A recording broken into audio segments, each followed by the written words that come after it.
To breaking news, we can now show you the moment a gang of machete-wielding thugs attacked two innocent men. You got there, aren't you?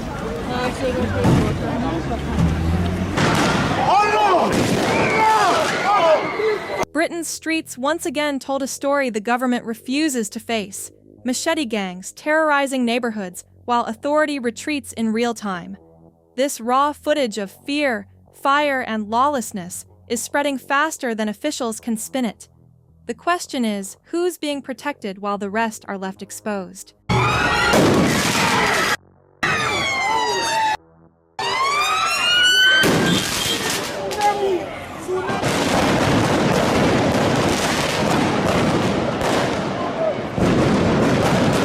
By the time anyone admitted control was slipping, it was already gone.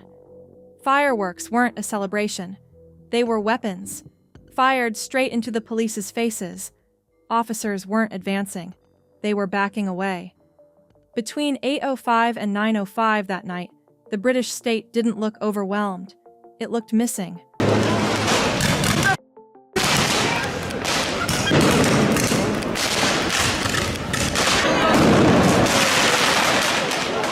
Ten people were allegedly stabbed in a single night, and while blood was still on the pavement, officials were arguing over wording, girl or young woman. That argument landed like an insult, because when people are scared for their lives, semantics feel like betrayal. And let me tell you, it wasn't a bad night. It was the release of pressure that's been building for years. What happened felt less like a riot and more like a public verdict. People were angry at a system that keeps telling them everything is fine while their streets say otherwise. Have you been attacked? I've been punched. When I was attacked, it was literally asking somebody, can you stand to one side so we can have a conversation about your uniform? And the next thing I was punched in the back of the head.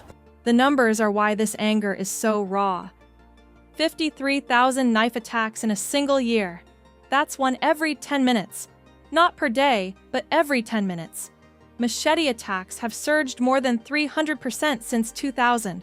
Teenage knife homicides are up 240% since 2015. This is accelerating, and it's reaching places that were supposed to be safe. Over 150 knife incidents inside schools. Teachers confiscating cleavers and machetes from children. Parents are sending their kids to class and hoping they come home intact.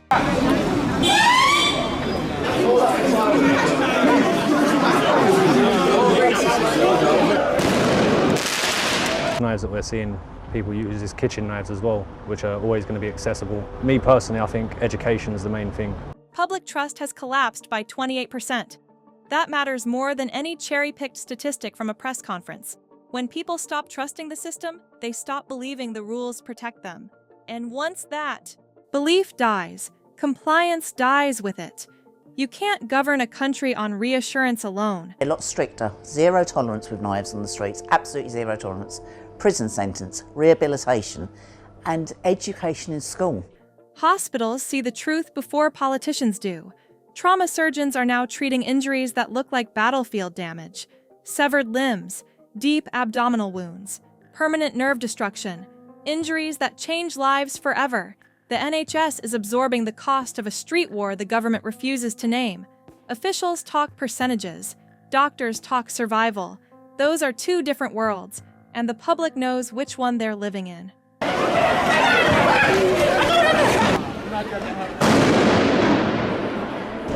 That night, the protests didn't stay protests. They turned into takeovers. Demands gave way to control. Streets became territory. Glass bottles flew at mounted police. Fireworks exploded at head height. Officers were told to hold the line, then quietly told to retreat. 78 people ended up hospitalized. Police vans were surrounded and destroyed. Barricades went up around migration centers like emergency bunkers. 7 hotels burned, and nobody could give a straight answer as to why. The images didn't look political. They looked like a state losing its grip. And then came the labels. The term far-right is a convenient way to avoid the more complex question, because on the ground, people weren't chanting ideology. They were shouting that they no longer feel safe, that they're tired of being told to stay calm while violence keeps escalating.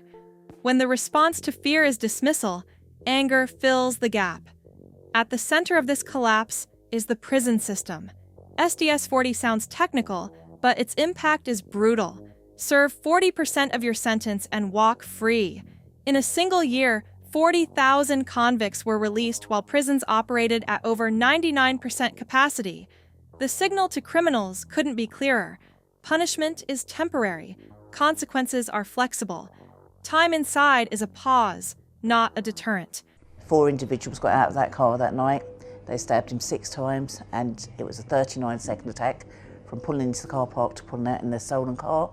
Victims feel this immediately.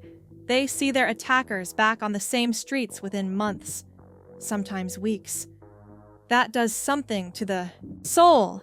It tells people their suffering was procedural, not meaningful. Police feel it too. Officers risk their lives to arrest violent offenders, only to watch them released by a spreadsheet decision in Whitehall. Morale collapses. Enforcement slows. Criminals notice. When sentences feel optional, crime stops being scary. It becomes strategic. Then there's the inversion nobody wants to explain. British offenders are released early because there's no space. At the same time, thousands of foreign nationals remain in prison, housed and fed at public expense. Deportation would free cells overnight. It's dismissed anyway, so dangerous people are released back into neighborhoods, and the government calls it necessity.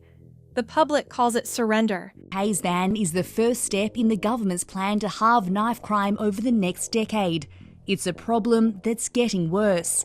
Teenagers in England and Wales are now twice as likely to be fatally stabbed as they were 10 years ago. Weapon bans add insult to injury. Zombie knives are banned, and gangs buy them out before the law even starts. Overnight, the same blades reappear under new names: katanas, ninja swords. The black market adapts instantly. Meanwhile, women are still banned from carrying pepper spray. Children get kindness lessons. Gangs get loopholes. The contrast is impossible to ignore. Let's talk prisons. Or more accurately, let's talk about who doesn't stay in them. Britain's prisons are full. We're told there's no space. Cells bursting. Guards overwhelmed. Total emergency. So what's the solution? Release British offenders early. Let them back onto the streets. Meanwhile, more than 10,000 foreign nationals remain comfortably inside the system. Fed, housed, guarded, no rush there. Apparently, deportation paperwork is harder than opening the gates. Anyone caught with a banned knife could face jail time as the amnesty ends and abolition begins.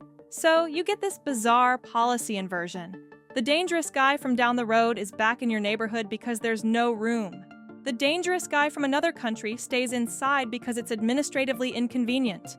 Protect the system first, citizens later. And when people point this out, they're told they're being unreasonable. Nigel Farage suggests something painfully simple. Deport the foreign criminals. Free up thousands of cells overnight. Save money. And actually lock up the machete gangs terrorizing cities. The response? Absolute horror. As if he suggested gravity be cancelled. This is where the image of the tough prosecutor completely collapses. Starmer built his brand on law and order. Serious man, serious briefcase, serious stare. And yet here we are, watching prisoners walk free because spreadsheets say so. The black market thrives. Online platforms somehow remain untouched. And through all of this, women are still banned from carrying pepper spray. That's not a joke. You can't carry a defensive spray, but the guy approaching you might be holding something that looks like it belongs in a medieval museum. Fair fight, apparently. There's definitely a lot of teenagers that I think are getting involved with this stuff, and I think people are struggling to talk about it as well. Why is that? I think they know that it's not a good thing to be doing, but they're carrying knives because it makes them feel safe. Schools are dealing with this reality daily. Knives are being seized from classrooms, cleavers in backpacks. And the government response? Kindness lessons. Because When a teenager brings a machete to school, what he really needs is a worksheet about empathy. It's not detached from reality. It's living on another planet. Then there's the silence. Not the quiet kind. The curated kind. Police officers privately admit they're terrified of saying the wrong thing. One wrong adjective and your career's over. So transparency loses. Narrative management wins. The result is predictable. When facts disappear, speculation takes over. Rumors spread faster than official statements. Trust evaporates. People don't feel informed. They feel managed.